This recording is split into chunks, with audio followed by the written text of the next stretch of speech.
Maraming salamat po sa mga bagong gamit sa school.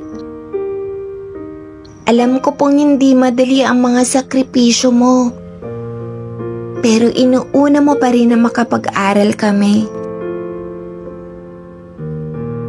Pero sana po, Papa, di mo pinababayaan ang sarili mo. Madalas kong napapansin na ang aga mong gumigising. Magkakape lang tapos diretso na sa trabaho. Walang reklamo pero kita ko ang pagod sa mga mata mo. Medyo nalungkot ako nang makita kitang tinititigan ang luma mong pitaka.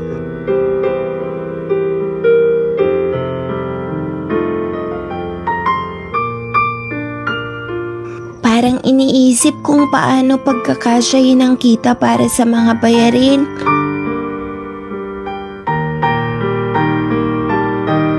Pagkain at pamasahe.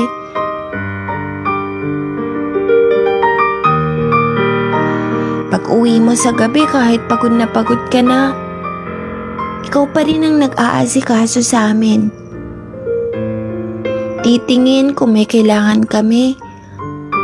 At makikinig sa mga simpleng kwento namin na parang pinakamahalaga sa buong mundo.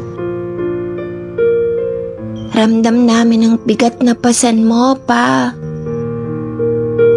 Parang halos lahat ng kapitbahay ay nautangan mo na. Maitawid lang ang budget sa katapusan.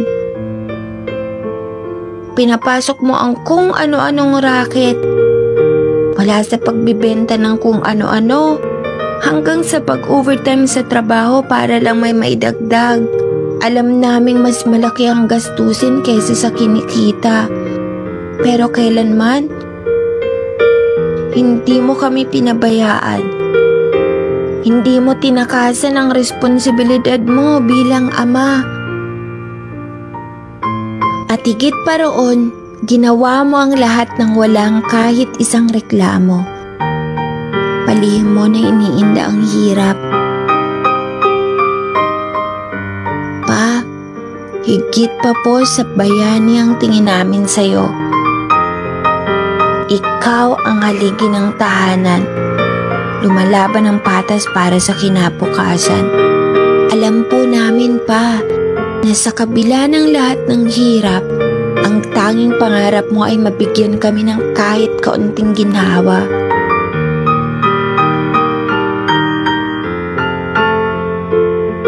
Kaya ngayong Father's Day, gusto ko lang sabihin, saludo po kami sa'yo, Pa.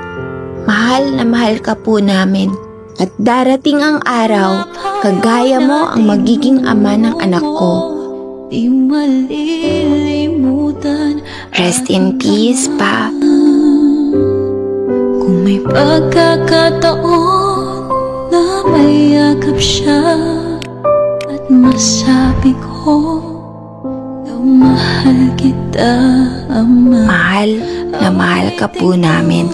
Alay ko sa'yo, mahal na mahal. Mahal kita, o aking Ama.